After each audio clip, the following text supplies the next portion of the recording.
ابويا ما كانش ساحر، كان ورداتي بيتكلم مع القرد والقرد كان بيفهمه. ومتأكد ان دي اول مرة هتشوفوها. اختاري كارت. خدت الكارت، بص فيه كويس. كلنا شفنا الكارت معاها، حطي الكارت في جيبك. وعايزكم كلكم تختاروا كروت انتوا كمان. اتفضلي يا مدام. شاكر جدا. خلاص كلنا شفنا الكارت دخل في جيبها. هنعد 1 2 3.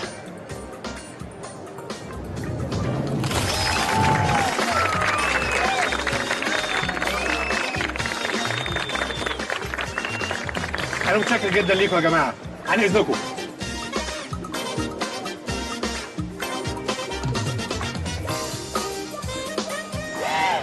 الأسورة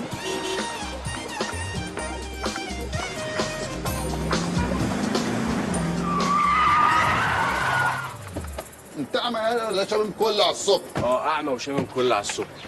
يعني لو كنت موتك كنت لبستني مصيبه؟ بقول لك ايه، ما تخلينيش اهزقك واقل قيمتك قدام صاحبك. انت رايح فين؟ بص لي. اسمك ايه يا مراد يوسف العربي. وشقة البت دي على فين؟ رايح عند امير صاحبنا مفهمنا معين. ومفهمك ان هو بيحبك، وبعد ما يخلص معاكي عنده ميعاد مع بنت. اسم البت ايه؟ اسمها نانسي. بنت اسمها نانسي. واخدك عند امير صاحبكم، المفروض ان هو عيان عشان يتعمل عليكي حفله هناك. لولا حظك الحلو بقى ان هو كان هيلوشني بالعربيه. هو عمل كده ليه؟ انا نيمته مغناطيسيا. لو عايزه تصحي قولي التعويذه دي. 0 1 2 3 1 2 3 4 6 رشاد الشناوي. دي نمرتي سهله الحفظ. انا هصحيه دلوقتي وهو هيفتكر ان انا كنت بساعده يغير عجله العربيه. شكرا يا ولا يهمك يا كابتن، انا رايي تغيرها بقى لان هي شكلها مفسيه كده. عندك حق. يلا نروح نشوف امير. امير مين يا كداب يا ابن كدابه؟ مش عايز اشوف وشك تاني. ايه يا بنت؟ في ايه في ايدك بتعمل؟ مش عايز اشوف وشك تاني. هو ايه اللي فيه ايه؟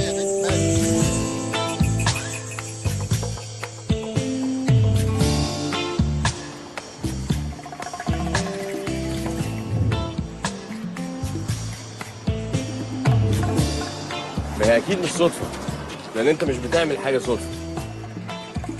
ايه اللي فكرك بيا يا طه؟ زنقت في قرشين. وحشتني يا رشاد. وحشتك فجاه كده؟ انت اللي من ساعه ما ابوك اتسجن وانت كبرانه في دماغك تغطس ولا تقفش. انت عارف انا عمري ما هحسبك على حاجه، بس بجد وحشتني يا رب. انا قلت ريحك من مشاكلك. تريحني مين وانا طلبت منك تريحني؟ وبعدين مشاكلك ايه غير شويه نسوان حواليك؟ بمناسبه النسوان، فين النسوان بتاعتك؟ ايه؟ لسه متوحشه؟ واكتر من الاول. رشاد انا عايزك في مصيبه. عايز يا طه؟ عايزك في مصلحه ما ينفعش اقضيها لوحدي، لان المصلحه دي بالذات تخصك انت زي ما تخصني انا. السيرك ده مع انه خيمه مش نقالي بقاله 25 سنه في نفس المكان، ومليان بقى كواليس وسراديب. كان عاملها كريستي الله يرحمه تحت الارض. والحاجات دي بقى كلها هتنفعنا جدا في النمره الاولى والاخيره، بس محتاجين وصله في النص. وانا عملت مكنه بوصله هتخرجنا من على المسرح لغايه بره. هتخرجنا بسرعه يعني؟ هنهرب في الانجاز؟ لا هي مش طويله قوي كده، دي يا دوبك توصلك لغايه الباب. وانت اللي هتقفله يا شبح. الناس الطلاينه دول سيع ومش هيدخلونا كده من الباب للطاق. اشمعنى؟ يا طه ده مفيش سيرك ولا مسرح ولا حتى كباريه درجه ثالثه عايز ياخدنا بسبب مشاكلنا وابوك اللي في السجن. اهدى شويه يا رشاد خلينا نفهم. يا ابني احنا لو عملنا المكنه دي بالشكل ده وبالطريقه دي مليون سيرك هيبقوا على ركابهم علشان يشتغلوا معانا. ما هو المكنه دي والطريقه اللي انت عايز تنفذ بيها والناس اللي هتساعدنا عايزين فلوس كتير جدا. ايوه طبعا، مش اقل من نص ارنب مثلا.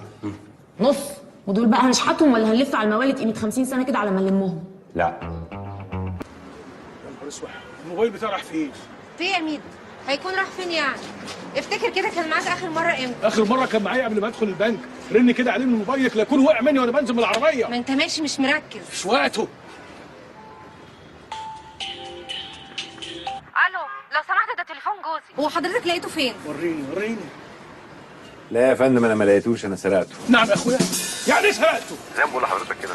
وينفع انا وحضرتك نتعرف؟ تعرف ايه وزفت ايه؟ يالا انت عبيط. لا ارجوك بلاش غلط. ولو اني مقدر انفعالك. بقول لك يالا الجهاز اصلا فيه GPS، فبدل الاقسام والبهدله ويطلع عينك هات الجهاز وانا هبقى اشوفك. يا ريس التليفون وهو جديد ما يعملوش 5-6 آلاف جنيه. بس اكيد عليه حاجات تهمك وتخصك. انا وقفت قدام البنك، كنت مستني واحد يركن عربيه شيك زي حالتك كده، يعني متريش، وراقبه واشوف هيحط الموبايل بتاعه فين. حضرتك الصراحه سهلت عليا امور كتيره جدا، انك حطيت الموبايل في الجيب اللي ورا، وده بيعمل حاجه اسمها اعتياد لا ارادي. يعني جسم حضرتك بيتعود على الاشاره اللي واصله من المخ، وبعد شويه ما بيحسش بالموبايل ولا كأنه موجود. يعني ايه الكلام ده؟ انا مش فاهم حاجه. اللي بقولك عليه ده نص تكنيك. النص التاني هو ان يعمل لك عامل مؤثر خارجي يجذب انتباهك، ودي كانت الموزه الحلوه الشيك اللي قعدت قدامك وخبطت فيك وانت ماشي في الشارع لما خرجت من البنك. يا ولاد الكلب. ارجوك مفيش داعي للهجه الهجوميه دي. احنا كمصريين محتاجين نسمع لبعض شويه ونسيطر على اعصابنا. وانا هقول لك انا سرقت التليفون ليه.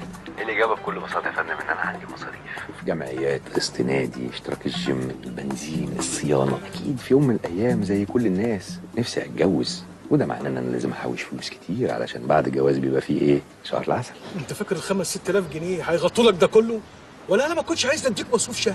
انا كل اللي طالبه من حضرتك هو مرتب الشهر ده بس 30,000 جنيه. ولا التليفون معاك اشبع بيه، وانا بعد ساعه هجيب تليفون غيره. طب بالنسبه للصور اللي على التليفون بتاعت المدام في المصيف، حضرتك ما تنساش انك انت فاتح عندي الفيسبوك والانستجرام وتويتر وكله مفتوح عندي هنا. الشات بقى اللي عامله مع سهى علي وشريهان السيد، موزز جامده قوي بصراحه. ما اظنش المدام تعرف اي حد فيهم، مش كده ولا ايه؟ الو. ايوه مساء الخير، معاكي محروس كمال. لا ما انا بكلم حضرتك من رقم تاني يا فندم. ايوه ممكن اديكي رقم بطاقتي؟ انا عارف ان القرار صعب لاننا كمصريين انفعاليين. ده انت حرامي بارد ووسخ. خلاص هبعت لك الفلوس. فلوس ايه دي اللي هتبعتها لي؟ ايوه مساء الخير، ازي حضرتك؟ انا كان جاي لي طرد كبير جدا على الموقع بتاعكم، بس هغير العنوان اللي هستلمه فيه.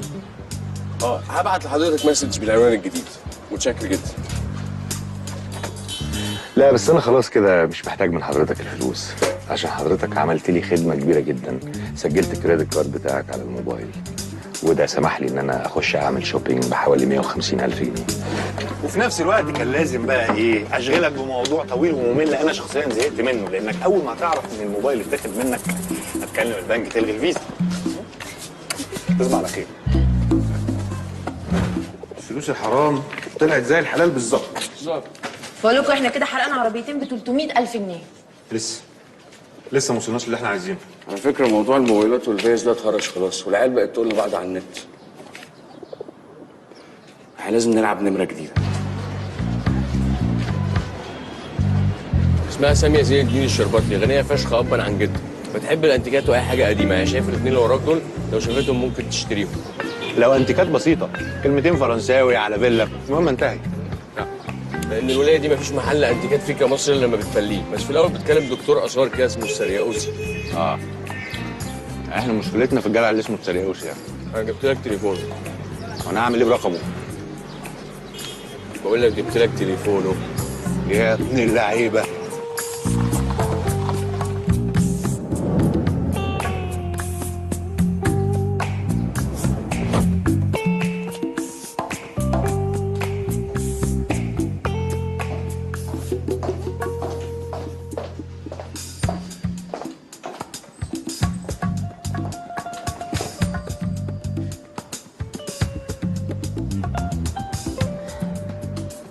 amazing really amazing. فعلا تحفة. لوحة نهر الحب. بس دي لوحة الليل لفان جوخ. اصل انا كنت بتفرج على الفيلم امبارح، بحب الفيلم ده جدا. ريهام حجاج مذيعة الراديو. سامية شغال. انا ارتحت لك جدا، قررت افضفض معاكي. انا صرفت كل اللي ورثته عن بابا على اللوحات والانتيكات، وضحك عليا كتير قوي لغايه بقى ما قابلت عوام. مين العوام ده؟ عوام ده فنان شاب موهوب جدا جاي من ايطاليا، وايمانا منه بان الفن ده ملك كل الناس قرر يبيع كل لوحات بنص الثمن، اوريجينال كلها. ده معاه نص لوحات بيكاسو ورافايلو ودوناتيلو كلهم. طب انت ممكن توديني عند العوام ده؟ بصي يا مدام ساميه، انا ارتحت لك، وايمانا مني برضو بان الفن ده ملك كل الناس. انا هوديك العوام. لا كتير عليها طبعا. استاذ عوام، مفيش حد هنا ولا ايه؟ استاذ عوام، ازيك؟ عامل ايه؟ فاكرني؟ انا اسفه جدا ان انا جيت لك من غير ميعاد. الفنانين ما لهمش مواعيد. ميرسي جدا. مدام ساميه. عشان ايه يا مدام؟ مدام سامية كانت عايزة قريشة رافائيلو. اوه بس دي مش للبيع. جو ميكسكوز مسيو عوام، كل حاجة في الدنيا للبيع. أنا مستعدة حالا أكتب لك شيك ب 2 مليون جنيه لو عايز تصرفه دلوقتي ممكن. ايه ده 2 مليون؟ لا طبعا. أمال عايز كام؟ انا عايز 300,000 جنيه. وطبعا المليون و700 اللي حضرتك عرضتيهم ممكن تتبرعي بيهم لجمعيه خيريه بترعى الحيوانات الاليفه، ده شيء يسعدني جدا. اميزنج، ريلي اميزنج. بس طبعا لازم أكلم حد يجي يشوف الحاجة.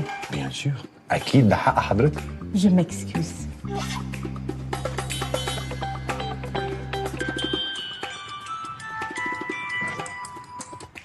يا مساء الخير يا مدام ساميه، ازي حضرتك؟ دكتور سرياوسي. لا انا مش دكتور السرياوسي، انا احمد عبد رب ومعيد عنده، يعني هو موكلني، هو في لندن، فانا النائب بتاعه يعني في اي استشارات او اي فحوصات. اوكي يا فندم، حاضر. من عينيا. سلام. اقل من ساعه اكون عند حضرتك.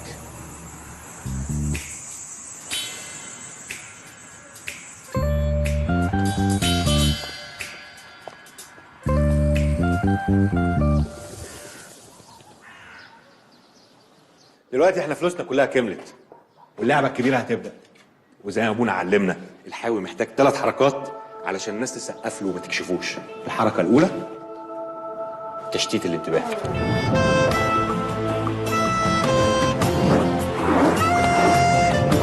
بص يا كالينا، وي ويل جيف يو ا شو. انا نفسي اتخضيت. انت اتخضيت؟ والنعمه اتخضيت. انا This make your circus number 1. تخيل مان هير هوب في ثانيه behind each بيبو. شغل عالي برتغالي. زي امين. امين. خفه الايد.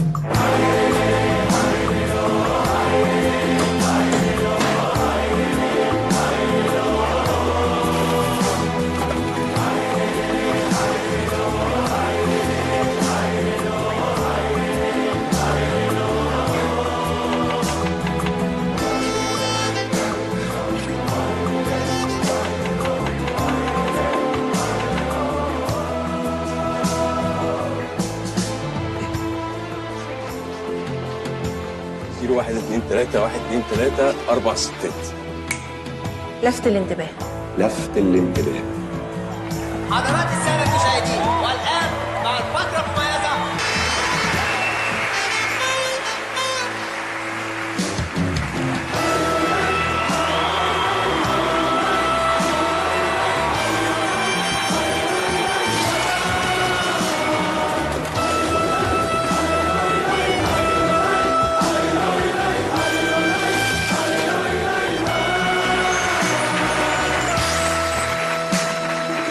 انا عارف ان الحماس ماليكوا تشوفوا ايه اللي هيحصل، بس اللي هيحصل دلوقتي دي مش خدعه، دي حقيقه. حقيقة من صحراء بجد، مخويين الجن والعفاريت. امسكوا في عيالكم كويس وخدوا نفس عميق جدا عشان ممكن يتكتم دلوقتي حالا. خدتوا نفسكم؟ يلا.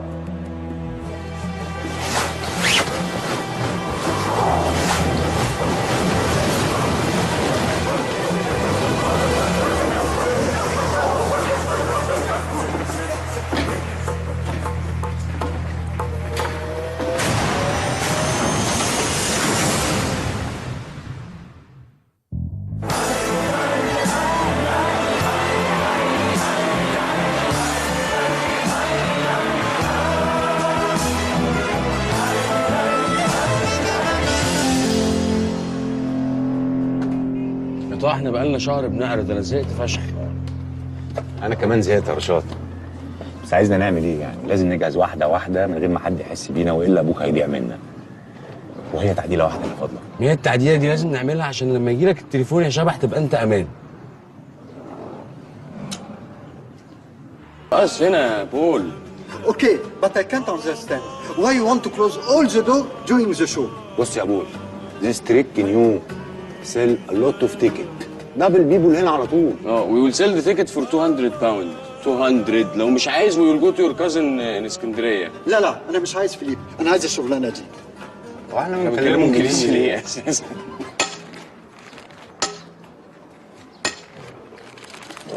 فاهم كده يا ريس، المواسير كلها مترشقه حوالين السر.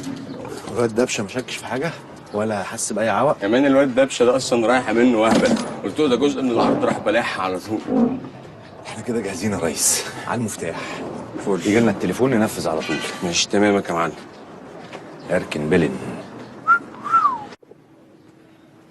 عمال السيرك 6 وما بيبقاش في حد في الكواليس خالص غير النمره اللي بعدنا، كلهم على بعض 3 4 وحبايبنا. راجل حطه على السبيكر. الو. النهارده يا طه.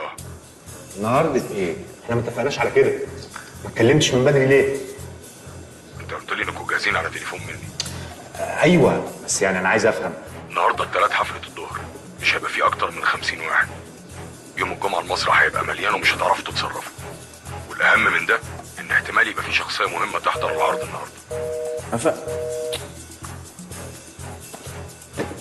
شخصيه مهمه ايه والنهارده ازاي واحنا مش جاهزين كده طه انت مش خايف؟ اخاف اتحبس يعني؟ لا فيها موت يا شبح.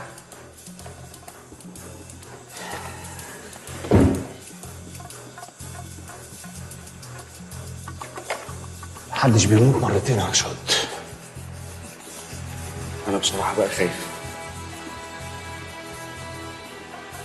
وانا كمان خايف. بس احنا لسه فيها على البر. انا ممكن اكلمه ونلغي. بص لا احنا صعب جدا نرجع ورا دلوقتي. نرجع ده ايه؟ انت مش جايه معانا اصلا. انت بتقول ايه يا طه؟ هو من امتى انا مش معاكم؟ وبعدين على فكره انا الوحيده اللي متربيه في السيرك ده وحافظه كل شبر فيه. يعني لو حصل لكم اي مصيبه هتحتاجوني.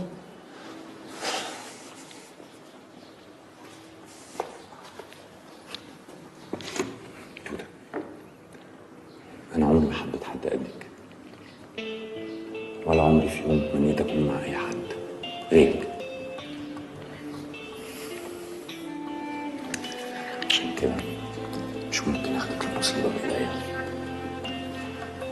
حتى لو اضطريت امنعك بنفسي.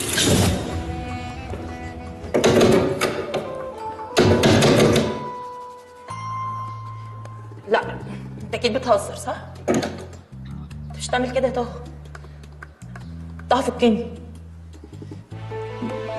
طه فكني يا طه.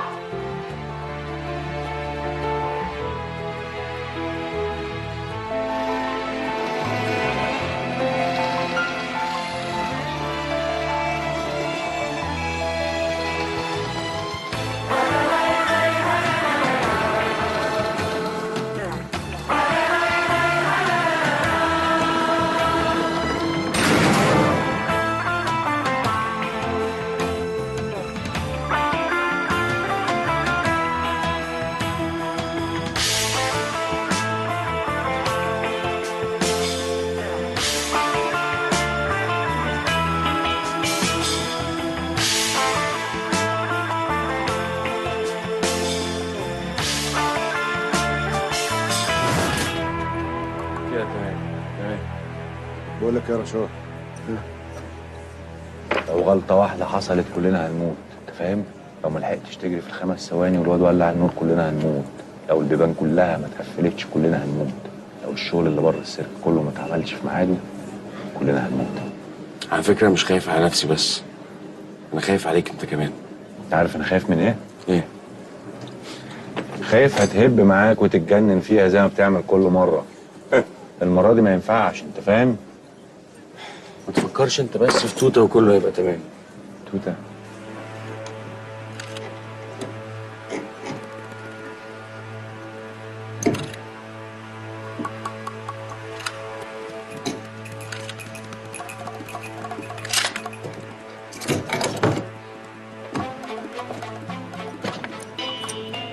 الخوف برضه مطلوب، لان هو ممكن ينقذ حياتك وانت حياتك تهمني.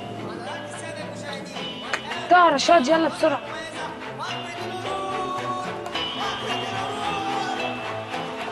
يلا.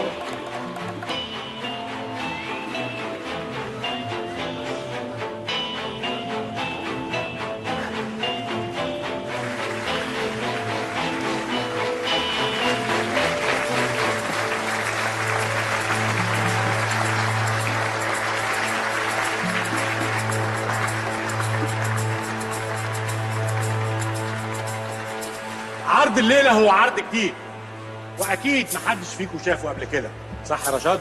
صح يا طه، عرض عمركم ما هتنسوه، واحتمال احنا كمان ما ننساهوش.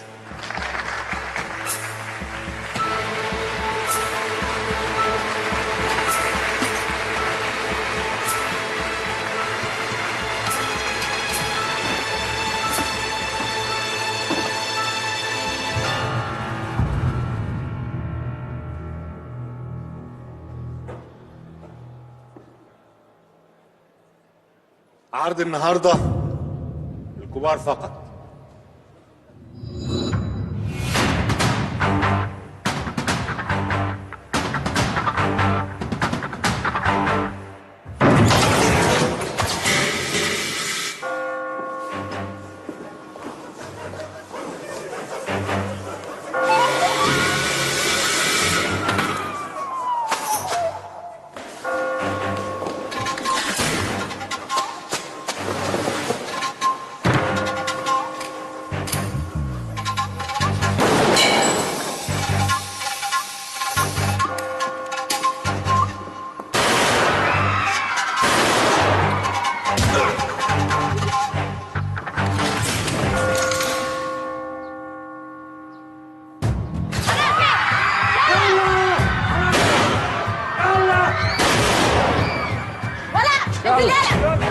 كله يجي الناحيه دي. يلا يا ولاد وهي اتحرك يا حاج.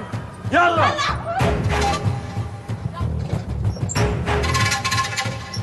اقعد.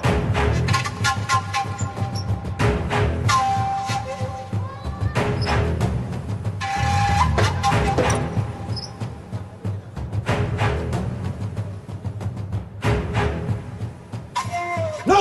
What are you doing? No! بقول لكم ايه؟ احنا جايين نقضي شوية وقت معاكم من غير ازعاج.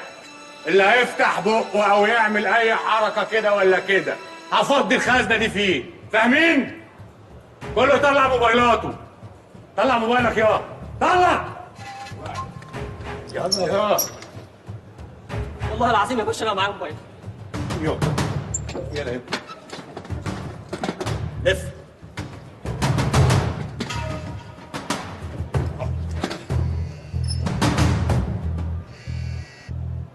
القرد بيتكلم وبيقول السيرك وكل اللي فيه تحت السيطرة.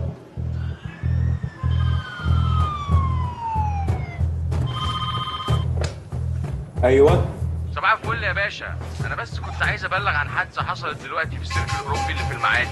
في عصابه كده خطفت السيرك واخده الناس رهاين، وانا واحد منهم يا باشا. ولا مش ناقصه مبرشمين على الصبح يالا. مش مصدق؟ طب اسمع كده يا ريس.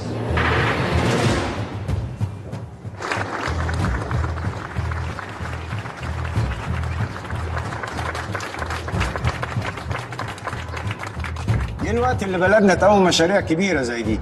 المشروع ده هيوفر تقريبا 4000 فرصه عمل، غير ان احنا هنصدر الانسجه بدل ما نستوردها. طب بالنسبه لتمويل المشروع يا فندم في حاله تصاعد الاعمال الارهابيه اللي بتمر بيها البلاد؟ مفيش انفلات امني، الامن رجع الشوارع ويسأل في ذلك السيد وزير الداخليه.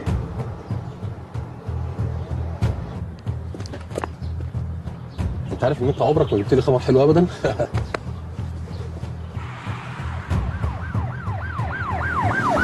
مدير قطاع الامن المركزي ومدير امن القاهره والامن القومي اروح الاقيهم في اجانب في المكان يا ابني.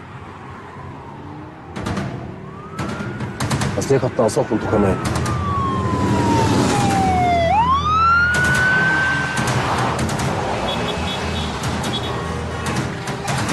كل ندات الدائري من المنيب للمعادي. انا خمس دائري من مسجد المنيب قناه جديده.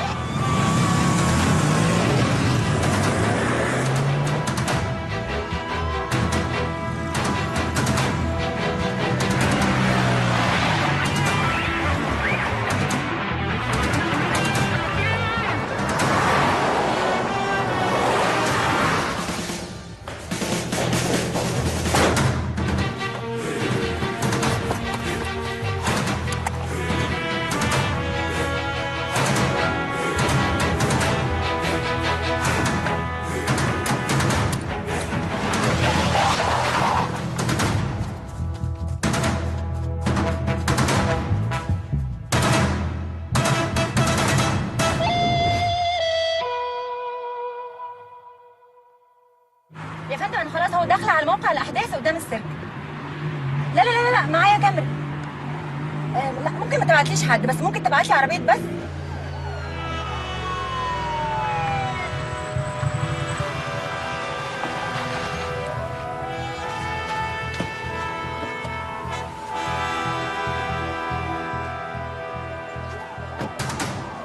الناس دي بتعرف قبلنا ازاي؟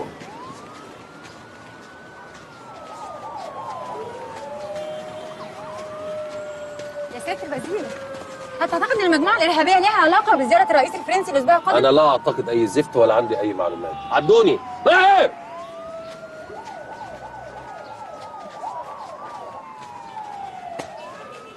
ايه؟ السيرك كله محاصر بقوات الامن المركزي وقوات مكافحه الشغب يا فندم. ده غير دول والدين، ما تنساوش كده، مش ناقصنا حاجه. رهينه قد ايه؟ تقريبا 50 يا فندم. تقريبا. اجانب قد ايه؟ 8 يا فندم، من ضمنهم زوجة السفير الانجليزي وولاده. دي لطين. يا ماهر، يعني هي سابت الدنيا كلها وحلت تخش السيرك عندنا؟ ده من جمال امه؟ ولا هو الساحر اللي اسمه مدحت ما عندهمش زيه؟ الهجوم المسلح مش هينفع يا باشمهندس، هتبقى كارثه. التشكيل اللي جوه ده ايه؟ مفيش اي تفاصيل عنه يا فندم، قطعوا شبكات الانترنت ووصلات التليفون وكاميرات المراقبه. لا معلش، انا سالت 3 اسئله حضراتكم لغايه دلوقتي، كانت اجابات تقريبا وما نعرفش ولسه مفيش اي تفاصيل. امال انتوا سابقين يبقى لكم نص ساعه بتعملوا ايه؟ تلعبوا جيمز؟ في ايه؟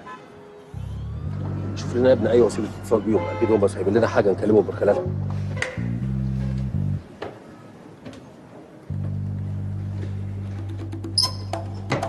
ايه ده، انت ايه اللي جابك هنا؟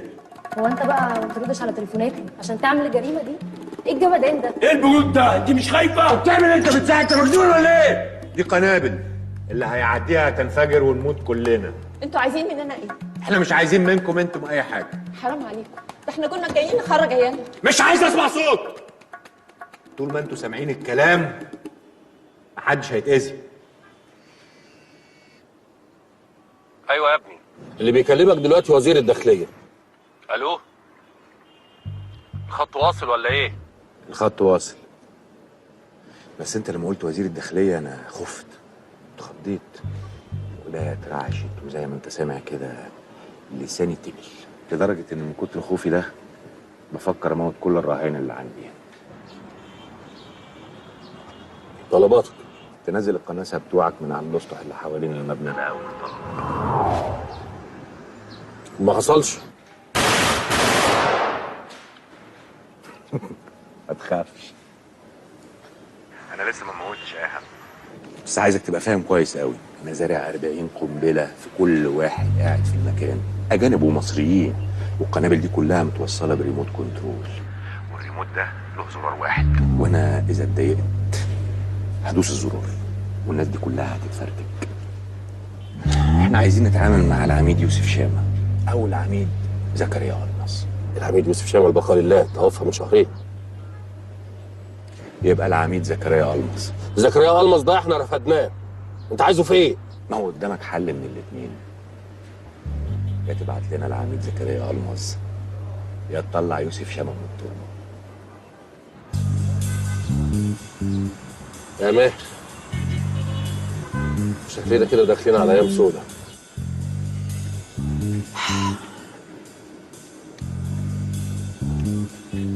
محدش هيموت صح؟ ان شاء الله مفيش حد هيموت. محدش له ذنب في اللي احنا بنعمله. وانت كمان يا دودة مفيش اي ذنب في اللي احنا بنعمله. وراي.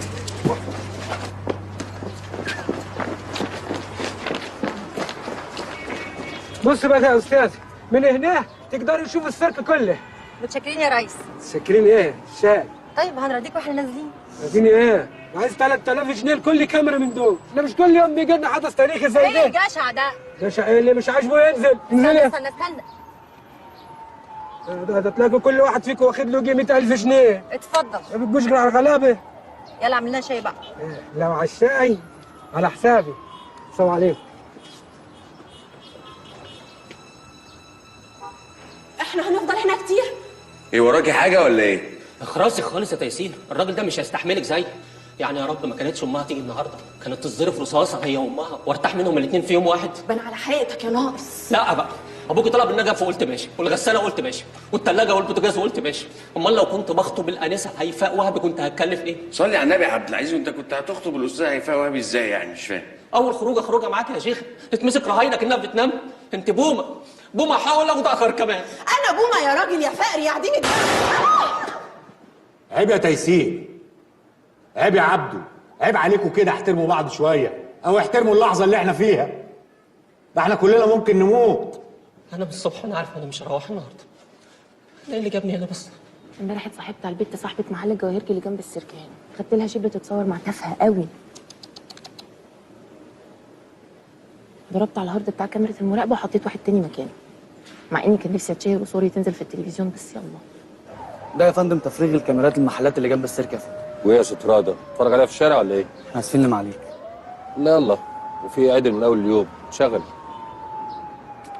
ما كنتش اعرف انكم فيها، لو الله فتشني فتش. اسماعيل السيد تريقوا علينا يا ست راده. اقفل الزفت ده. فتشني فتش. سياده الوزير، مكتب رئاسه الوزراء على التليفون. الو؟ يا فندم، ملتزمين بضبط النفس للحفاظ على ارواح الرهائن يا فندم. لا الحقيقه يا فندم مش عارفين عددهم ولا الهويه لسه. حاضر يا فندم، تحت امرهم عليك. لا فور يا فندم. ماهر. نعم يا فندم. عندي اجتماع في رئاسه الوزراء بعد ربع ساعه، جهز العربيات، اتحرك. سياده الوزير، احنا في مشكله كبيره جدا. تمام عليك. واضح يا فندم اننا قدام تشكيل كبير، مش مجرد عيال بلطجيه. يا فندم الولاد دول اتقطعوا الاتصالات والانترنت، حتى اختيارهم لليوم اللي هجموا فيه وحجزوا الرهائن اختاروا يوم يكون الدنيا فاضيه فيه، يوم تلات مش خميس ولا جمعه الدنيا تبقى زحمه. حتى كاميرات المراقبه اللي في المحلات المجاوره للسيرك رجالتنا لما جابوها اكتشفوا انه عليها افلام اسماعيل ياسين. وانت عايزني اقول لهم اسماعيل ياسين؟ اعتقد محمود ياسين افضل. العيال اللي جوه دي طلبت تتعامل مع العميد زكريا المز. العميد زكريا المز اترفد من الداخليه ولا يمكن يرجع لها تاني. العيال طالبينه بالاسم، والعميد زكريا ما اترفدش، ده استقال، وكلنا عارفين الكلام ده. ايوه بس هو استقال بعد ما خرج من الداخليه بفضيحه، ثم اكيد الولاد طالبينه لانه ضابط شمال هينفذ لهم اللي هم عايزينه. سياده الوزير، القرار الاول والاخير ليك، ولازم نجنب المشاكل الشخصيه وبالذات في المصايب المهببه دي. يا فندم مشاكل شخصيه ايه؟ ضابط خرج من الداخليه لسوء سلوكه. ثم انا اللي برجع اقول ايه للظباط والقيادات اللي عندي. يا فندم انا عندي كفاءات عاليه جدا تقدر تتعامل مع الموقف، بس انا محتاج شويه وقت مش اكتر. ده قرار اعاده العميد زكريا المز للخدمه، امضيته ترجع لسياده الوزير. قرارك سياده الوزير.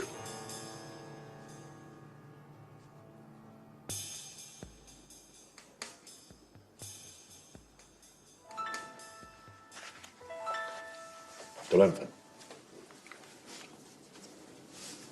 بس يا ريت ما تقولوش ان الولاد طالبينه بالاسم.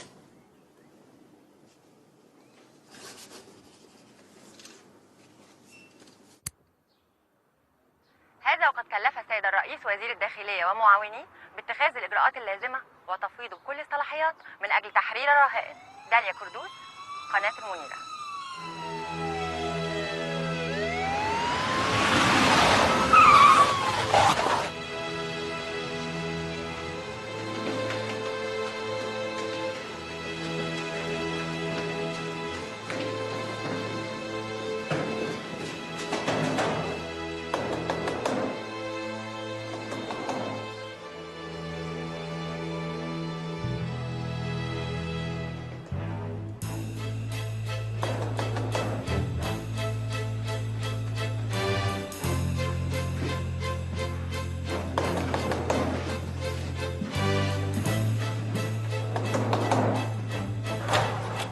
صباح الخير يا فندم.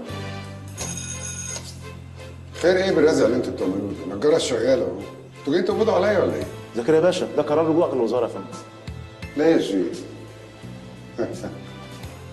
دي حاجه حلوه. طب انا عايزك تبلغ رساله لسياده الوزير. قول له زكريا المز مرفوض. بعدين يا ابني انا مش تحت امره. وقت ما يعوز يرفدني يرفدني، وقت ما يعوز يرجعني يرجعني. وبعدين بصراحه بقى انا مش فاضي. بربي الكلب بتاعي.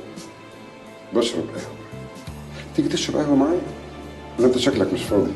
امسك يا ابني. زكريا باشا لو سمحت، الموضوع كبير جدا يا باشا، سمعه البلد اهم من اي خلافات شخصيه. سمعة البلد اللي بتخلينا نجيب ورا. بس انت ولد كويس، اقنعتني. سيبني بقى اروح اغير هدومي واحلق دقني. في الظابط دقنه طويله مش كده؟ بس انت برضه ولد كويس.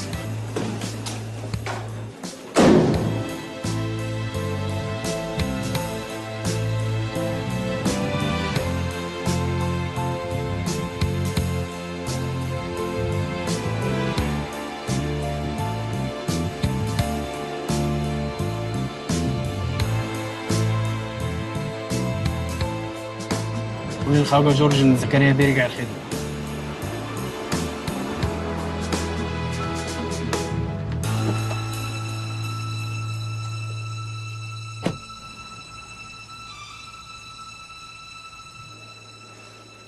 تليفون جالك يا معلم؟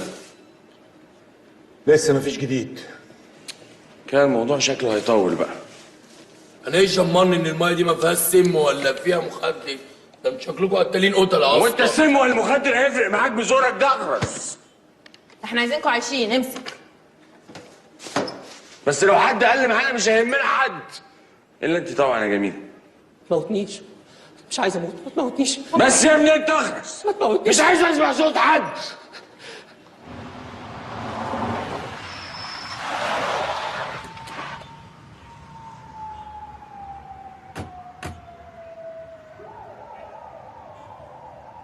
ايوه. طبعا. طبعا. مع السلامه. صباح الخير يا فندم. اهلا وسهلا. يا ترى عدد الرهائن قد ايه وعدد افراد التشكيل عصابي قد ايه؟ لا يا ريت. ما اعرفش. وزاره الداخليه كلها حوالين السيرك ومحدش عارف. اسمع زكريا، انت هنا غصب عني، وانا كنت اتمنى يكون عندك نقطه دم وتعتذر. يا باشا مصلحة البلد فوق كل اعتبار.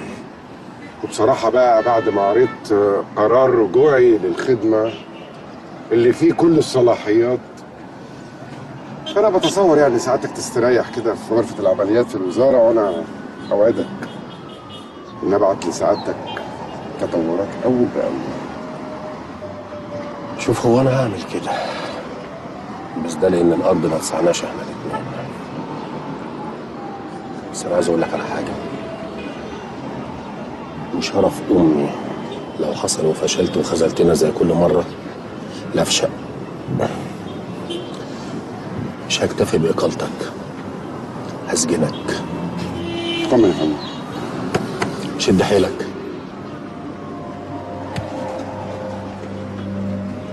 مقبولة يا فندم، مقبولة. ايه وسيلة الاتصال بالعيال دي؟ ايوه يا ابني. سيادة الوزير. لا يا سيدي انا مش الوزير. لحظة كده معايا. اطلب لي واحدة قهوة على الريحة. تصور نزلت النهارده الصبح وما كملتش القهوة بتاعتي. ايوه لا مش انت. بقول لك ايه؟ عشان ما نتعبش نفسنا كده، انا جهزت لك كل طلباتك يا عم. في شنطة فلوس في طريقها دلوقتي المطار، وفي عربية جيب سودا متفيمة والتكييف بتاعها شغال. هتركبها انت وكام رهينة، ونصيحة بقى تطلعوا على تركيا. مفيش بيننا وبينهم معاهدة تسليم مساجين. عايز حاجة تانية يا عم؟ فلوس ايه وعربية ايه؟ ما انا يا ابني بريحك من المناهدة والمناقشة ووجع القلب، وبعدين الدم اللي هيبقى بيني وبينك هيبقى كبير. مش دي برضو الطلبات اللي انتوا بتطلبوها في الافلام؟ زكريا باشا، عايزك تتأكد انك مش في فيلم. وبعدين انت جيت بسرعة قوي. ياه، انت تعرفني بقى. بص وراك كده، شايف العمود؟ في عمود جنبه مرسوم عليه اكتب التباشير. العمود ده هينفجر كمان 5 دقايق.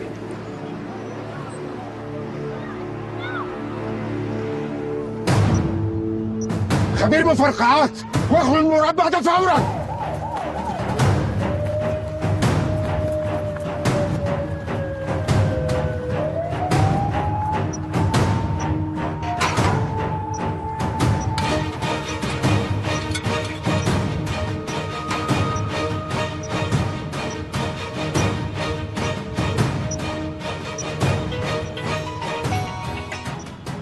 باشا باشا كلهم يفكوا السلك الازرق. ونعيش ضمني. مفيش اي ضمانات، قدامك 30 ثانية. فك السلك الازرق، فك السلك الازرق، نفذ الامر.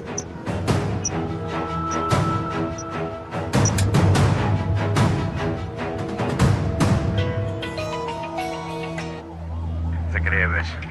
طبعا انت عارف ان انا ليا عندك واحده كده، وعشان تتاكد ان انا ما بهزرش يكون في علمك السيرك كله والعمارات اللي حواليه مزروعين قنابل، ومش المربع ده بس، لا ابعت رجالتك على مول 6 اكتوبر حمام الرجال، هتلاقي هناك مفاجاه جميله هتنفجر كمان 30 دقيقه، والمره دي بقى اقول لهم يفكوا السلك الاخضر.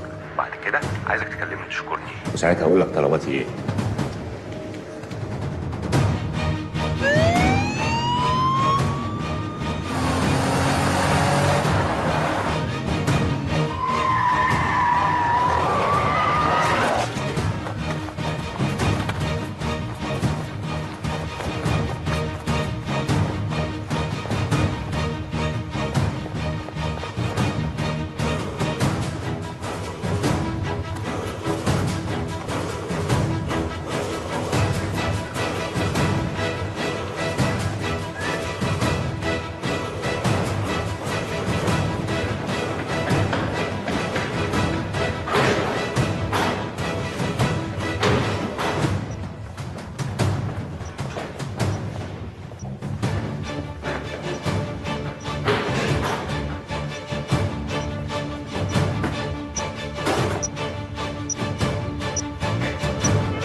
عمليات تم العثور على 5 قنابل صغيره بحمام الرجاله وتم ابطال مفعولها.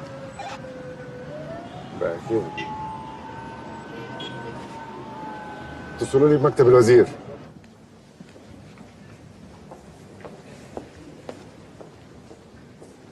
انا جبت تفريغات كاميرات المراقبه بتاعت المطعم اللي جنب السيرك ده، غير الهارد اللي اتسرق النهارده بتاع اسماعيل ياسين. وبعدين في مجموعه بتفرغ كل صور الناس اللي دخلوا السيرك في خلال يومين، وفي خلال ساعه هيكون في حصر مشتبه بيهم. بس انا عايز عربيه الام دي يو. نعم يا فندم، عايز ايه؟ عربيه الام دي يو سعادتك. ليه ان شاء الله؟ لو تحارب ولا ايه؟ هتلم لي ملفات اهم اماكن في الدوله، الامن العام وامن الدوله في عربيه واحده؟ كده يا فندم. انتوا مش غيرتوا اسم امن الدوله؟ الامن الوطني يا سيدي، هي دي اللي فارقه معاك قوي؟ ايوه بس علشان نفهم. لا اوكي اتفضل. يا فندم الموضوع خطير جدا، احنا مش عارفين العيال دول مفخخين ايه بالظبط. دول ممكن يكونوا مفخخين الوزاره هنا. لا طبعا على الوزاره، شوف غير. بعد الكشف عن الخرائط يا فندم، لان على بعد 1 كيلو من السيرك في بنك مهم جدا. عارفه. وورا السيرك في مكان الاقامه الجبريه بتاع كمال عبد اللطيف، حضرتك عارفه برضه. وعلى بعد 3 كيلو في 3 مباني حكوميه. يا فندم بعيدا عن اي مشاكل شخصيه. لا طبعا. احنا في مصيبه يا فندم. الله يطمنك. خير ان شاء الله. خير.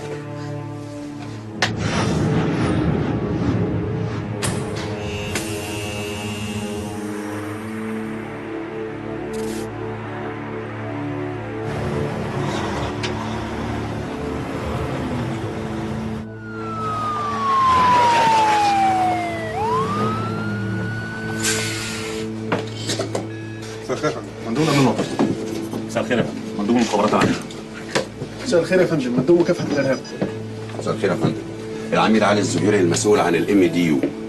سعادتك بس يا ريت تدينا 30 دقيقه نكون حددنا الشخصيات اللي تم تفريغها على الكاميرا. كان نفسي اركب العربيه دي من زمان. احنا دلوقتي المفروض نخش السيرك، نحجز الرهاين، يجي لك التليفون عشان تطلب الطلب الاول اللي احنا اصلا ما تبلغناش بيه، البلد كلها حوالينا، هنعمل ايه؟ هنستنى. هنستنى لحد امتى؟ بقول لكم ايه؟ احنا من الاول عارفين ان الموضوع مش سهل، وانا مش شايف اي حل تاني غير ان احنا نستنى.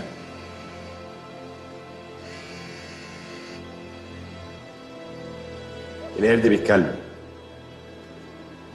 عامل لي بحث على العيلين دول.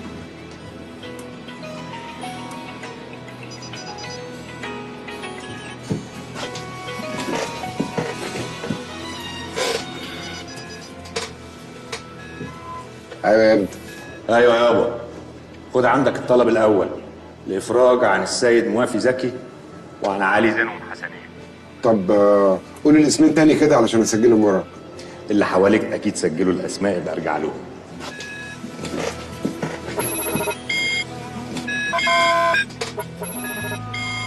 دول 2 ارهابيين تبع تنظيم القاعده. انت ايه دخلك بيهم يا ابني؟ بقول لك ايه، انا بأمر وانت لو ما نفذتش ارواح ناس كتير هتبقى في رقبتك، وانا ما بتكلمش على الناس اللي هنا بس، انت عارف كويس انا بتكلم على ايه. وراهنك على 100 جنيه انك هتروح تجيب لي جوز الرجاله دول. اعتبر نفسك كسبت الرهن. عايز العيلين فين؟ عايزهم هنا في السيرك.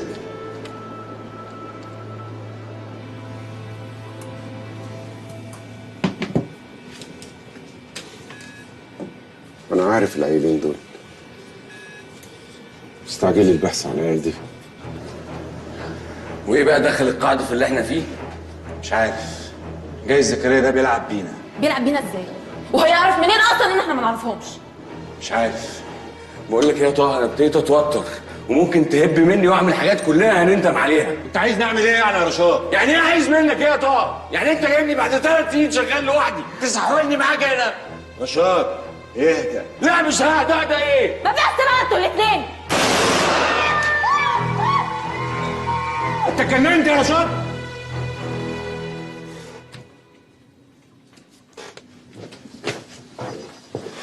زكريا باشا، دي بيانات كل اللي في السيرك من اول تواريخ ميلادهم.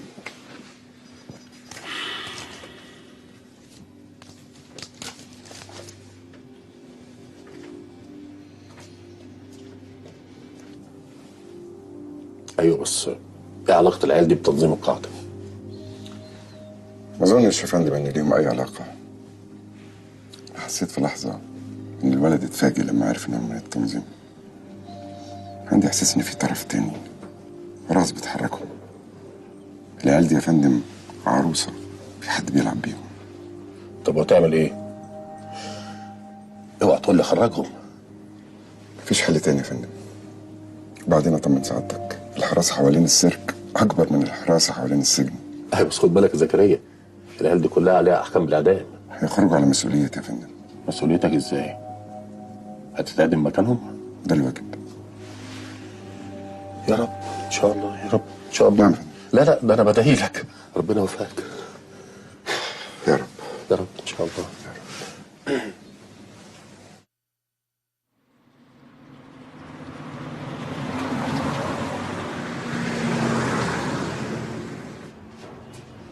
تفتكر واخديننا على فين؟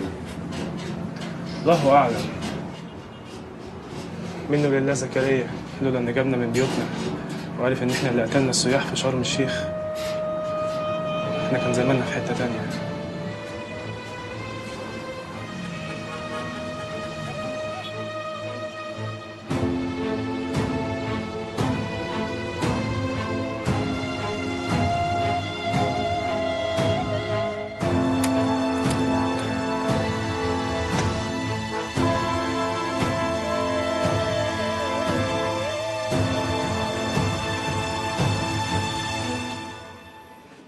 فتش الواد الاقرع، بعت لك معاه حاجه.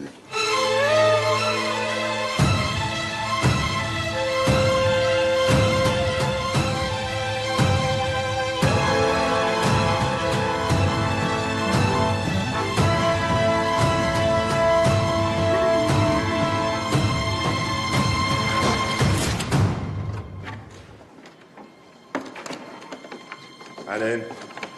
هنا اقف. انزل على الارض. انتوا بقى محبوسين في ايه؟ ما تنطق يا ابني. هو انت ما تعرفش؟ احنا عارفين كل حاجه بس بنحب نسال. استنى واحد كافر. بعد اذنك يا طه. استنى حظك. ايوه القرد بيتكلم. ما تفتكرش اني هرد عليك غير لما تقول كلمه السر. الراجلين معانا هنا، احنا كده خلاص عملنا كل اللي اتطلب منا. وانت تعرف اصلا ايه اللي مطلوب منك؟ بقول لك ايه، انا مش طاهر ولا رشاد اخوه، وساعات بتهب مني، فلو ما قلتلناش بالظبط كمان 10 دقايق عايزين مننا ايه، انا هموت لك كل شويه واحد. مات الكلام. انا ابتديت احس ان في مصيبه بتطبخ بره السيرك. تفتكر يا ماهر العيال اللي جوه دول خاطفين الرهاين ليه ما دام ما طلبوش فلوس؟ انا متاكد يا ماهر ان العيال دي عرايس في ايد حد تاني، بس الحد التاني ده بقى عايز ايه؟ ولا يمكن يكونوا العيال دول بيعملوا حاجه بره واللي جوه ده تمويل؟ ما تفكر معايا يا ماهر يا ولاد اللئيم. الحكومة المصرية تستجيب لطلب المجموعة الإرهابية بالسيرك وتقوم بإخراج 2 من أخطر الإرهابيين انا مش فاهم عليهم. البت دي عايزه ايه هذا بالظبط. ضعف من الحكومة يعني احنا لو هجمنا ونص الرهاين ماتوا نبقى غلطانين، أم ضعف؟ ولو تعاملنا بهدوء وضبط نفس برضه نبقى غلطانين. العميد زكريا ألمظ. ما تشوفوا لنا حل في البت دي يا جماعه. بعد اذن معاليك مش هينفع الكلام ده خالص، هنقلب الصحافه علينا يا فندم. مفيش حد ابدا مقدر اللي احنا بنعمله.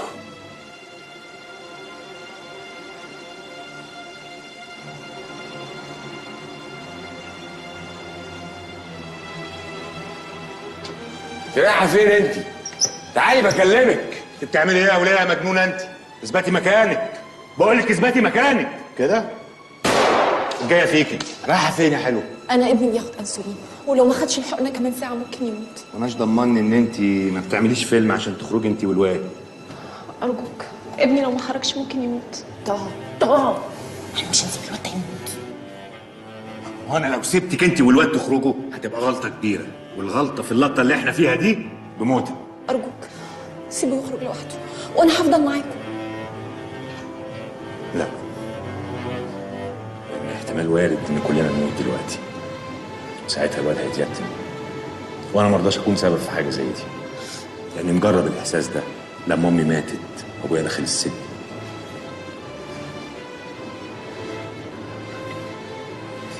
بس انا ممكن اعمل تعديله بسيطه في الخطه. مش هينفع تخرج. ايه يا رشاد في ايه؟ الواد لو ما خرجش هيموت. انتوا مش فاهمين انا بقول ايه؟ مش هينفع يخرجوا. ما تهدى يا عم انت، لا تموتنا كلنا. انت اللي هتموتنا كلنا يا طه. الواد يخرج لوحده. سياده العميد انا مش هقدر استنى اكتر من كده. الوضع خرج بره السيطره. انا اديت اوامر بالاقتحام. يا فندم العيال دي مش هي المطلوبه، دي عيال اكيد اتلعب بيها، زمانهم بيخبطوا جوه دلوقتي. زكريا انا ما يهمنيش مين المطلوب بالظبط، انا يهمني الوضع ده ينتهي وفورا حتى لو هتضطر على الكل. ارجوك اديني فرصه وبعد كده سعادتك تعمل اللي انت عايزه. قدامك 15 دقيقه، بعد كده ما تطلبنيش اقتحم.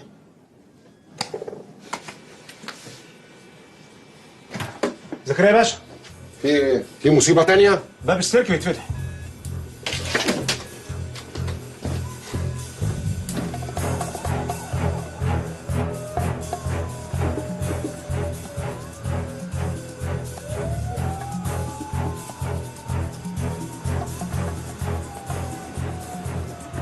قول لي يا بابا، في كام واحد جوه وخرجوك ليه؟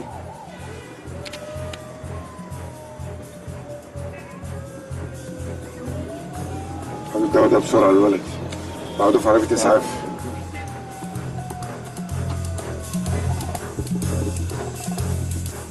باشا انا عندي السكر وفي حاجه باخدها دلوقتي لو ما خدتهاش ورحمه امي. انت ايه محسسني ان انا بايع عليك؟ يلا ما تخلص تموتك.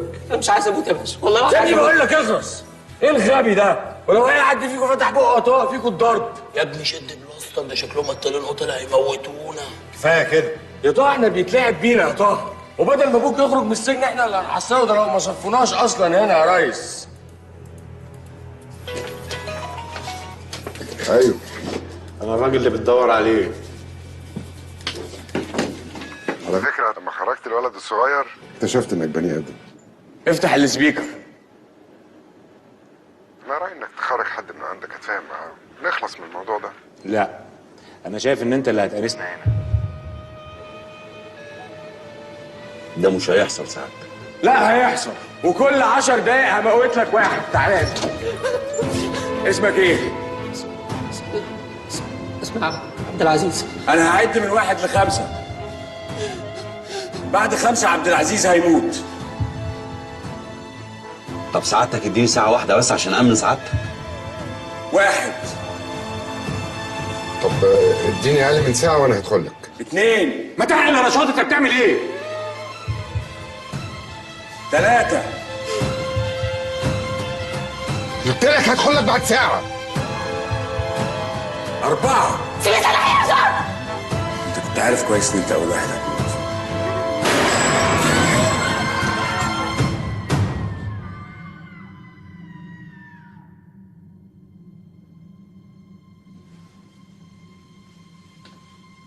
يا فندم انا لازم ادخل العيال دي. اتمنى بس الرهاين ما يزيدوش واحد. الله اعلم بقى. في رهينه اتقتل يا فندم وكفايه رهينه واحده. ده انسب ميعاد الهجوم اثناء وجود العميد زكريا جوه. طبعا لا، في خطر على حياته وحياه الرهاين. حياه الرهاين دي مسؤوليتنا. احتماليه الفشل قد ايه؟ احتماليات النجاح بدون خسائر 80% يا فندم. شوف انا عايز اقول لك على حاجه، زكريا لو حصل له حاجه انا مش هرحمك ولا سامع نفسي. ده صاحبي من 20 سنه. ان شاء الله يا فندم مفيش خسائر. على بركه الله. نفذ. زكريا بعد دخولك ب10 دقايق انا هقتحم، هطربق السيرك على اللي فيه.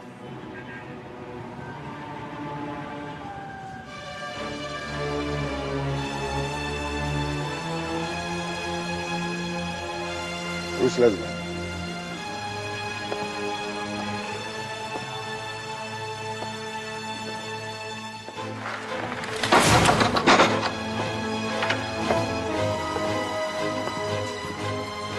الكلام ده احنا اللي بنعمله يا ابني. مش عيب تفتش ضابط شرطه؟ خش.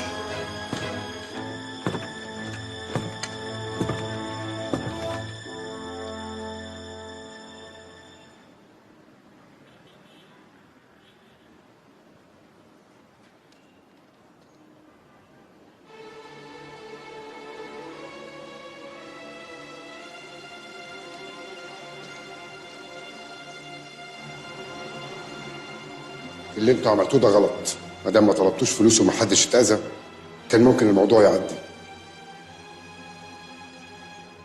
بعدين ما اظنش ان الاثنين الارهابيين دول تبعكم. انتوا مين وعايزين ايه؟ طالبين الحق يا باشا. احنا مين دي امرها سهل. ممكن نقول لك، بس الاهم من كده احنا طالبينك انت بالاسم ليه؟ انت عبيط يا ابني. انتوا اللي طالبيني، انا اللي المفروض اسال. انا عبيط وساعات ببقى غشيم، بس هريحك وهحكي لك على حدوته من الاول. الحكايه بدات من اكتر من 3 سنين. حصل انفجار في فندق في سينا، ونزلت ولميت 10 بني ادمين على باب الله، منهم واحد اسمه يونس عليوة الشناوي المناداتي، راجل غلبان كان شغال في فندق. اتصادف وجوده في المكان 3 سنين ما نعرفش هو متاخد فين ولا متاخد ايه، ولا اذا كان حي ولا ميت، لغايه لما جالي تليفون من واحد ما اعرفوش قال لي ان معاه دليل براءه ابويا، بس شرط نعمل العمله دي، وطلب ان احنا نطلبك انت بالاسم تتفاوض معانا. اشمعنى بقى انت بالذات؟ ما اعرفش. كل اللي اعرفه ان الاثنين دول محكوم عليهم بالاعدام في نفس القضيه. رفدوك من الداخليه ليه يا زكريا؟ وانت كان ابوك اتسجن ليه؟ انا ابويا اتسجن ظلم. اعتبرني انا وابوك في الهوا سوا. لا، انا ابويا بقاله 3 سنين ما حدش حتى حقق معاه. انت عملوا فيك ايه؟ قعدوك في بيتكم معزز مكرم. ايه الظلم الحنين ده؟ رفدت ليه يا زكريا؟ حاجه ما تخصكش. لا تخصنا، ولو ما قلتش هات اللي مات ده. 1 2 محمد حرب الطائرة، توقيت الهبوط الساعة 659. علم مجموعة القوات الخاصة تبدأ التحرك، وتوقيت الهجوم ساعة 659.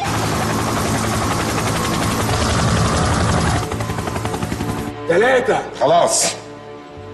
علشان حبيت في شغلانتنا ديت ما ينفعش قلبك يصحى. لازم يكون ميت بس خسران. اشتروها بتراب الفلوس. اتفضحت، طلعت سوق سوق. مش ده الظلم برضه؟ انت اضرب، ما انت ظالم كتير. كتير، بس حالات البلد المصايب اكتر. اللي زي يا ابني لازم يكون الوش الوسخ. الحاجات كتير علشان امان البلد. وما همكوش واحد ياخد مؤبد ظلم من غير زعل؟ ما يهمناش. شوف يا ابني، اللحظة دي أنا ما يهمنيش مين اللي وراكم، لأنه أكيد حد كبير وعايز يظهر الحق. تعالى نسميه انا وانت عبد الحق ونركنه على جنب. الاثنين اللي انا دخلتهم لكم دول ممكن تاخدوا منهم الاعتراف اللي انتوا عايزينه قدام كل الاعلام، وانا رجعت شغلي تاني. سيبني بقى اخرج علشان امن هروبكم ويا دار ما دخلك شر. هروبنا ده بقى الحاجه الوحيده اللي احنا اللي لازم نأمنها نفسنا. هتخرجوا ازاي؟ هتتفرج، بس لازم نستنى اخر مكالمه. مكالمه فيها الشفاء سيدي هايه عليها دليل اثبات براءه ابويا، مش هتعتع الا لما اعرف هستلمها ازاي. تم اخده بقية التعليم. ربنا معاك.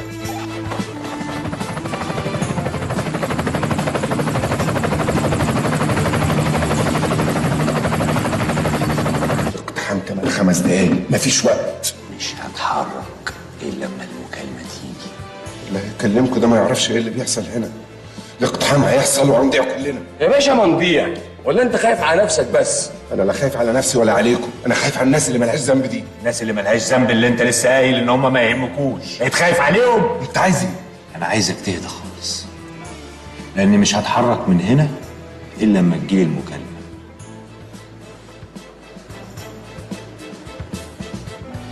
استنى.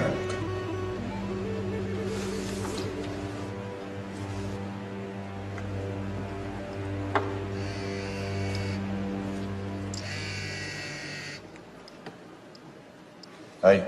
ايه يا طه؟ مش هتقولي القرد بيتكلم؟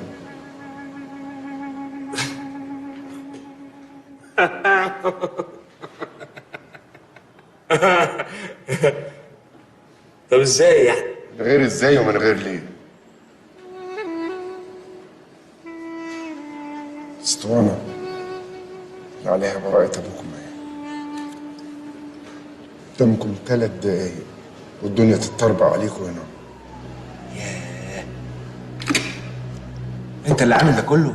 يا كلمه العميد اللي جنب زكريا المص دي تستاهل كل اللي احنا عملناه. خلصنا يا طه، خدتوا حاجاتكم، سيبونا نخرج وشوفوا هتخرجوا ازاي، مفيش وقت. ماشي قوم بينا.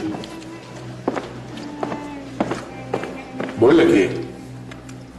احنا عملنا كل حاجه انت عايزها. صح. بس بعد اللي انت عملته انا ما اضمنكش. تقصد ايه؟ اقصد ان احنا هنسبقك عشان ورانا مشاوير. وبقى خلي اصحابك يفكوك. طه يلا يا رشاد. يلا يا شبح. طه ما اتفقناش على كده يا طه. طه القرد بيتكلم. القوات الخاصه ابتدوا يتحركوا. الحكومه هتقب علينا. يلا عبده. يا عبده قوم، انت جاي تنام هنا؟ ما ينفعش كده يا عم طه، انت بتبني معانا ساعه واحده بس، انا بقالي 6 ساعات ده ابو ضهري وجعني يا رشاد. خلاص مش وقته. هبقى اجيب لك شريط ترومادول. يلا يا عم والشبح يظبط. شاهد يا عمي. فين الموتوسيكل؟ الموتوسيكل جاهز. انت بتزعق ليه؟ هما كمان معاكم؟ مش كلهم، بعضهم. يا ناقص يا واطي يا ابن الكدابه. انت طالع يا تيسير. طالع يا تيسير. كنت فين يا سيدي؟ عقبال ما اشتريت المكنه، وبعدين الفلوس اللي انت اديتها لي ما كفتش، وعشان اكون سكه معاك دول الباقي. يعني انت المكنه دي هتنجزك يعني؟ دي اسرع من باقه النت. يا عبد العزيز دي فيها موت يا عبد العزيز. انا ما بموتش. موتش ازاي؟ ما بموتش ازاي؟ عادي يعني. ولا انت كل اللي عليك انك هتقعد في وسط الجمهور، هتقزقز لب وتاكل فشار وتنبسط قوي من العرض. واول ما هنعمل اللي احنا هنعمله عايزك تقلب فرخه، تقعد تعيط وتخوف الناس اللي حواليك، تحسسهم ان احنا وحوش وقتالين قتله. هتعرف بقى تعيط وتولول وتعمل الحبتين دول ولا هتكشفنا؟ دي حركتي المفضله. انا من الصبح انا عارف ان انا مش هروح النهارده. بقول لك انت تحرق لي شعرك ده، انا عايز يبقى شكلك موظف كده غلبان عشان تصعب على الناس. هرش. انا عايزك تشغلهم لي، وعايز شويه من الحكومه يجروا وراك. جاهز يا عبد العزيز؟ جاهز. استنى. القرد بيتكلم. بقول لك ايه يا طه، في حكومه كتير هنا على يمين السيرك، وفي قوات خاصه ابتدت تتحرك على شمال السيرك. عايز مصر كلها تعرف ان في مصيبه كبيره، كارثه بتحصل، وعايزك تتابع الاخبار من بره السيرك وتبلغيني بيها اول باول. لما هتكلم معاكي مش هتقولي لي اي حاجه الا لما اقول لك كلمه السر اللي هي ايه؟ القرد بيتكلم. عبد العزيز هتخرج من باب السيرك اللي على اليمين هناك ده. حاضر. استنى، خد الواد ده معاك. قوم يقف. قوم. يلا كتفوا وراكوا بسرعه. يلا خلينا في الموزه الجامده دي. يلا بدل ما افضيها فيك. يلا اخلص. يلا يلا نقوم مع بعض كلنا، معلش. هوب ثانيه واحده. خلاص يا جماعه كنا بنهزر معاكم بصراحه كلنا، ده هزار، فاحنا هنروحكم دلوقتي تمام. عايزكم بس تبصوا مع ايدي هنا.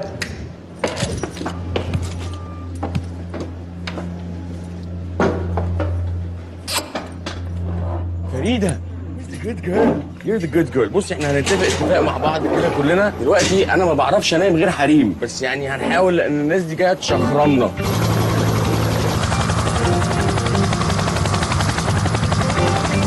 فانا هعمل كده، كلنا هنعمل ايه؟ هنركز مع ايديا. انت صاحي اصلا ولا انت مش مركز معايا خالص؟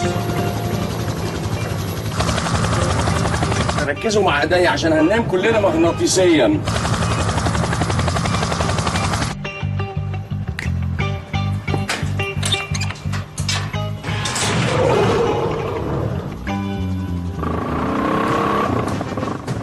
محدش يضرب نار معاه رهينه.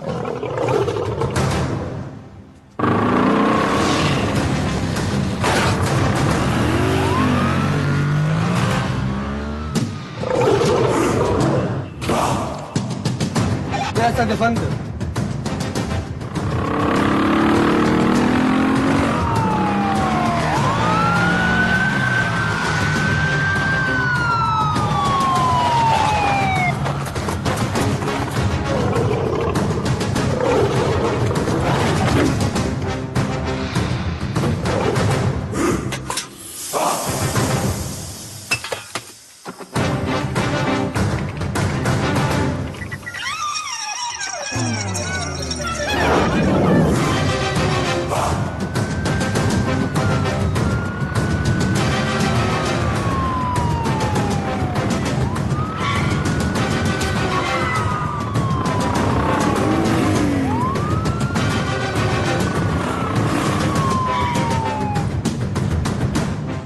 فكوني يا طه، انتوا مش خدتوا اللي انتوا عايزينه؟ طب ما انت كمان خدت اللي انت عايزه. احنا لسه حاجه بسيطه كده. انتوا بتعملوا ايه؟ تقلقش، مش اسلوبنا. ملناش في الناشف يا انس. رهنك على 100 جنيه اني هوقفك قدامي تاني يا طه. تم التعامل مع الرسوم. ابدأ اقتحام الست بحذر، احتمال وجود مفرقعات.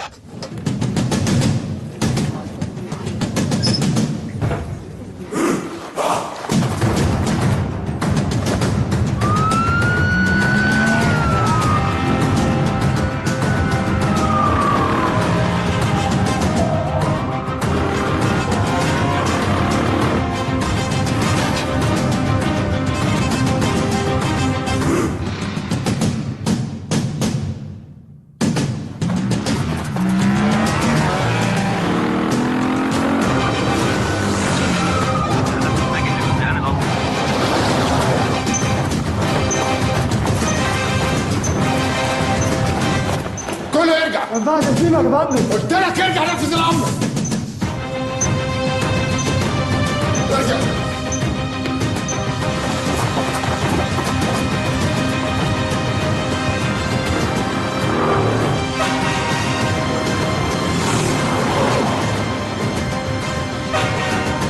واحد يا فندم ما ينفعش.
يظهر ان اليوم لسه ما خلص. اللي بيحصل في بيتي يا خواجه؟ هو ده السؤال اللي انا مستنيك من الصبح عشان تجاوبني عليه. انا لما فتحت بازار في العماره دي اشتريتها كلها ما عدا شقتك. قلت ده ظابط قديم ويمكن وجوده فيه امان للكل، بس عمري ما اتوقع خالص ان الضربه تجيني من شقتك. ضربة ايه وشقة ايه؟ انا مش فاهم حاجه. شوف يا زكريا، ده ممكن مش مقدر قيمه الراجل اللي قدامك ولا قيمه الحاجه اللي اتسرقت. زكريا باشا يا خواجه، الكريستاله اللي اتسرقت نتيجه اصطدام نيزك بالرمله وتمنها 30 مليون دولار. حفره من شقتك على البازار والالماظه اتسرقت، واللي زيي ما يتعاملش مع الحكومه. ده زكريا باشا. غير كل اللي انت بتعمله ده، اللي عمل كده ودخل بيتي انا اللي هجيبه يا خواجه. ولا انت شايف حاجه تانية؟ انا لولا قدام التلفزيون وشايفك قدامي طول الوقت كنت قلت ان انت حافظ على كلامك يا خواجه. لا مؤاخذه، انا عارف ان انت رجعت الخدمه يا زكريا، بس ده يعني ممكن يكون سباك، نجار، الواد بتاع المكوى. عموما انا هسيبك تستريح شويه ونرجع نتكلم في الموضوع عشان نعرف بس حصل ازاي.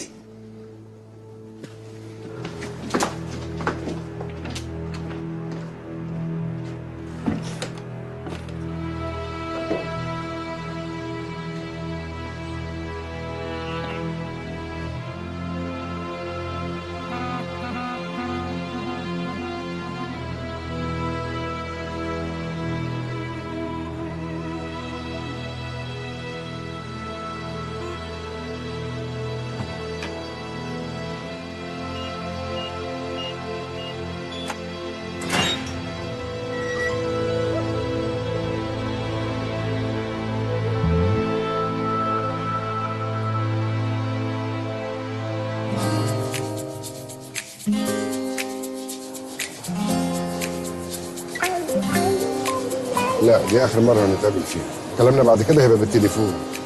طبعا انت عارف الملف ده فيه ايه؟ ده ممكن يدخلك السجن بقيت عمرك. الملف ده مش هيخش الداخليه تاني طول ما هتعمل اللي بقول لك عليه، وبعد ما نخلص كل حاجه ليك كمان نص مليون جنيه. يا زكريا يا باشا اوامرك، وهي كلها مصلحه واحده.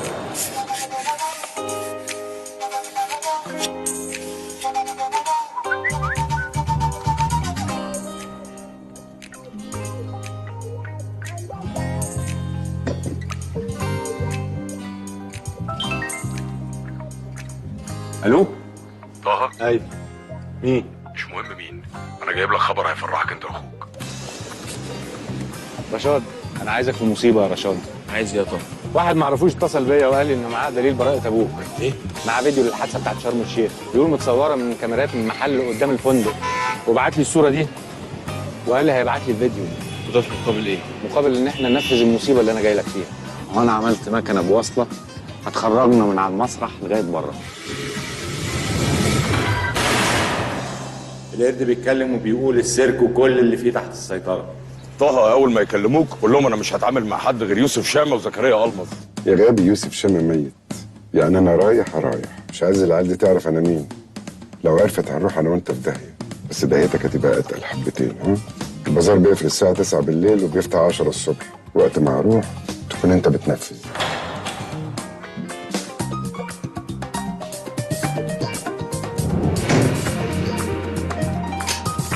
رشاد، مش عايزين حد يتأذي.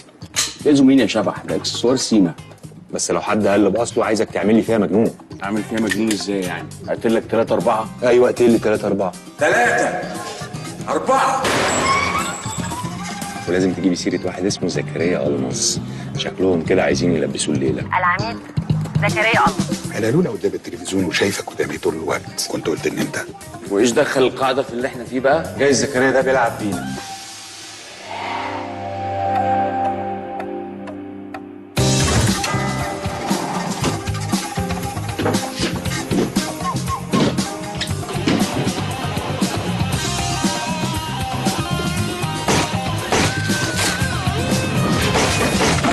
هتقطع الكهرباء عن البيت كله.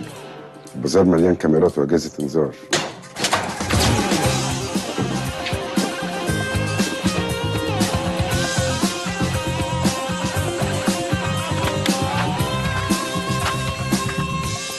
الخزنه مش هتفتح بالطريقه البلدي بتاعتك.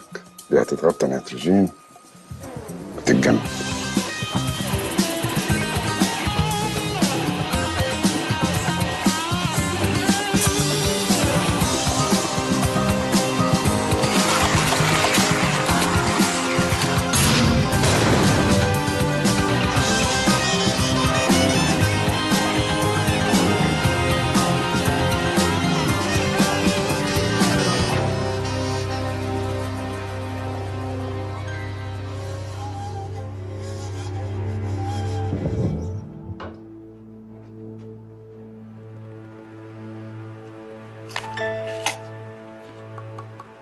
في ايه؟ وحشتني قوي يا ارمز. خاربني في واحده في الصلاه. ده انت قديم فشخ. اللي جابكم هنا طب؟ الاسطوانه يا نجم طلعت فاضيه فقلنا نشقر عليك. ما انا عارف. ايه يا ترى؟ انتوا فاشلين للدرجه دي؟ انا مسلمكم الاثنين ارهابيين تاخدوا منهم الاعتراف اللي انتوا عايزينه. انتوا عايزيني ايه؟ اسلمكم كمان الاسطوانه؟ انا ما كنتش ضامن كنت هخرج ولا لا. ايوه انت فاكرني عبيط ولا ايه؟ انت لو ما جبتش الاسطوانه تبقى فعلا راجل عبيط. ومين قال لك ان انا مش هديها لك؟ ده حقك. احنا كده خالصين. بالظبط كده. اديها الاسطوانه بتاعت ابونا. مبروك عليك رجوعك الخدمه. وخد الالماظه دي مش عايزينها. ماشي.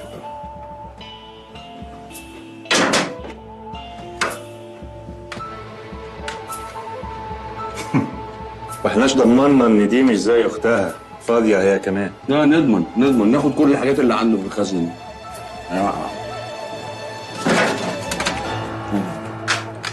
يا عم الحاج. سيدها سليمه يا طه. لو طلعت سليمه فعلا عشان الحاجات اللي انت خدتها دي يبقى هنتقابل تاني يا طه. ما زهقتش من الرهان؟ بكسب. ما تنساش ان بكيفنا. بكيفنا وبطل اخرام في الصاله عشان العماره هتقع بيك. لو انت مش عبيط فخلي بالك ان جورج كمان مش عبيط. وهو بتاع الماظ. يعني انت هتتقلص.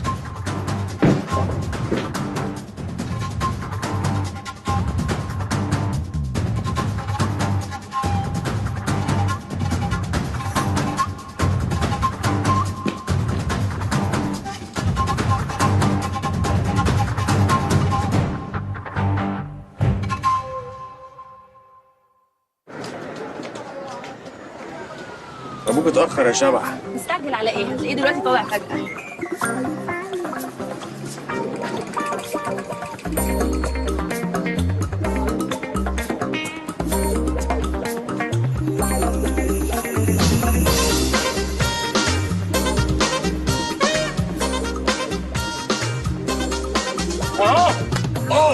ايه يا اولاد الكلب؟ 3 سنين سابني في السجن. يا حاج ده حاج انت واخد تأبيدك خبرناك بعد 3 سنين. والحمد لله. الحمد لله. يا قراداتي مين الموزه الحلوه دي؟ نسيت توته؟ دي مرات ابنك يابا. ده راجل فاقد الذاكره خالص. توته الوصله توته. سيبك منها. بقول لك ايه، انا محفظ نسوان مصر كلها نمرتك. امسك التليفون اهو. جدع علق. لا حلوه ما تنساش النمره. ها كام؟ زيرو كام؟ 0 1 2 3 1 2 3 4 ستات. 4 ستات على الشرع برضه. طب هات التليفون.